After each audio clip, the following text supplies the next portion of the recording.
Ha? Ay, kaka! Hindi pa soda to! Hindi pa nagsisimula sumubo! Water! Good morning mga katakaw. Samahan niyo ako magluto ngayon ng ginataang alimasag na may kalabasa at sitaw. Sasama ko na rin yung nihipon kasing natira dito sa amin. Didepros ko lang siya. Sasama na rin natin para mas sumarap siya. Ito lang yung mga kailangan natin mga katakaw. Sibuyas, bawang, luya, itong kalabasa, sitaw, saka itong purong gata. Nilagyan ko lang ng luya itong pag-iistima natin ng alimasag.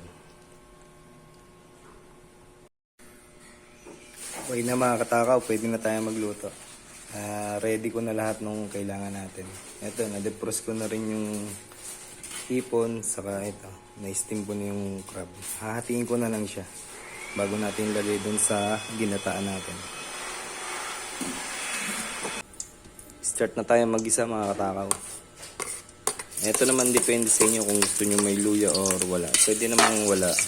Mas gusto ko lang yung may luya yung ginagataan ko.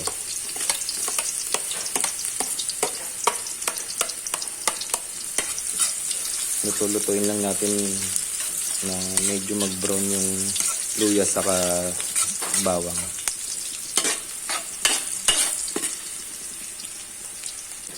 Yan, medyo okay na. Pwede na natin lagyan ng sibuyas.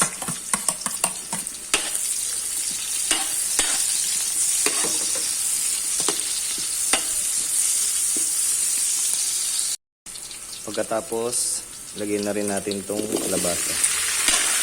Ito medyo madali na siya maluluto. Kasi kanina nung ginagayat ko siya, malambot na yung ibang part niya, hinog na rin siya. Itlahan lang natin ng patis.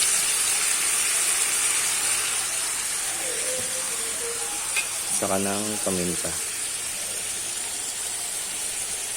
Pag ganito kasing mga lutuin, kahit hindi na tayo maglagay ng sobrang mga pampalasa, kasi sobrang magpalasa na yung ano natin, hipon sa alimasag. Yun yung magbibigay ng timpla doon sa gata natin. Tayin lang natin siyang lumambot. Maganda rito yung medyo nalalabog-labog na siya. Yan, malambot na siya mga katakaw. Pero mas masarap nga din yung mandadudurog na talaga siya para mas humalo siya dun sa gata.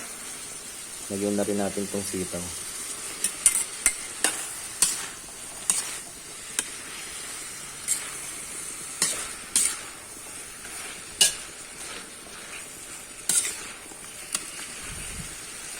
Kukuluin lang natin ng konti. Pwede na natin lagay yung hipon sa kalimasag. Yan, okay na siya mga katakaw. Lagyan na natin tong hipon.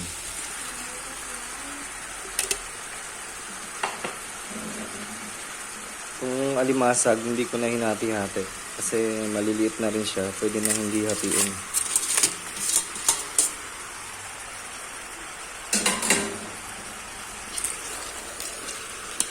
Haluin lang natin bago natin sasama yung gata.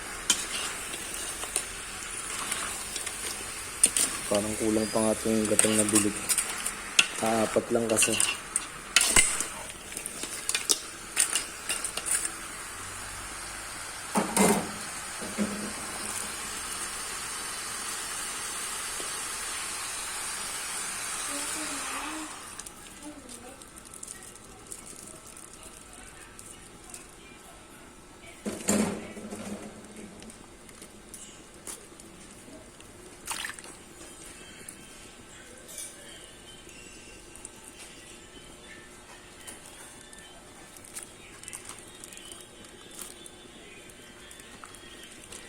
May mga technique rin sa pagbili ng gata mga katakaw. Kung gusto nyo hindi siya mapanis, meron kasi napapanisan. Pagkabili nyo galing nyo palengke, lagay nyo muna siya sa rep.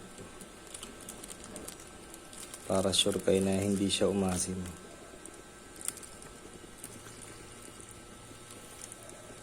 Parang kulang na. Tingnan natin, magtutubig pa naman siya.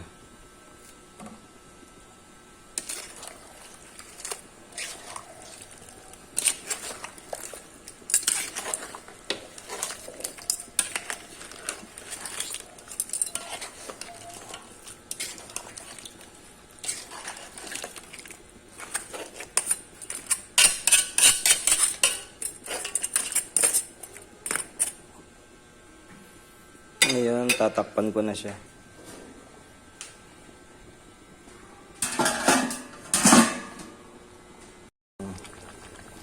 Habol na natin itong sili mga katakaw. Para meron siyang anghang ng konti. Mas nakakaganang ka na kainin kasi ito kung ano eh. May anghang na konti lang kasi kakain din yung mga bata. Sakto lang yung luto ng sitaw natin. Hindi siya overcook.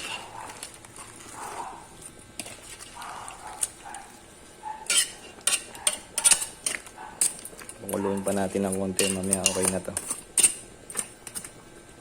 Uli natin mga katao.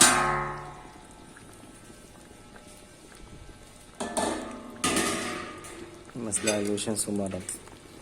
Ayun, nag-iba na yung kulay ng gata niya. Malo na yung kalabasa.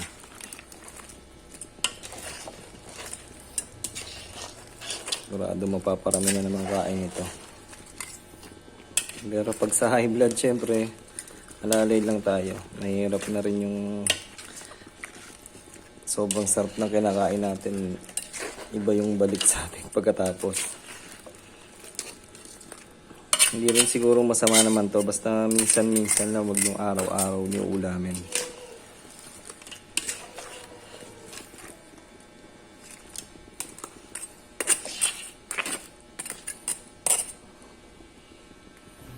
Let's go. Dali na natin kila mama to.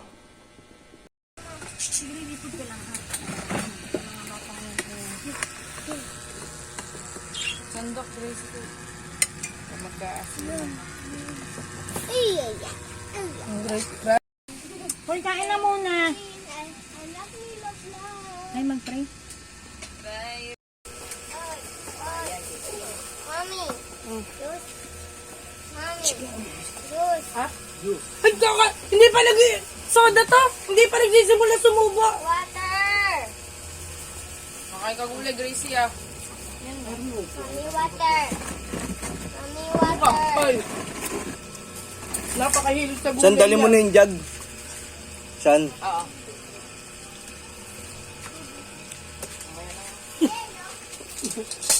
Ang sandok niyan. Akin na baso ko. Ay, ba tayo makasumubo? Ay,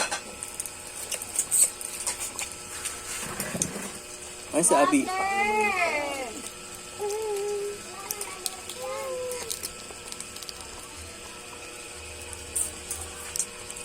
Hindi nagwawala. Water. Ay, kunuha na. Akin na baso ko. ayan! Ito basa! Ito basa! Very fluffy. Fluffy. Mahal kumain.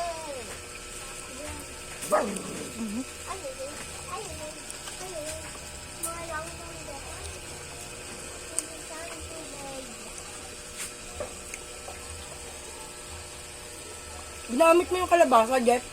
Hindi.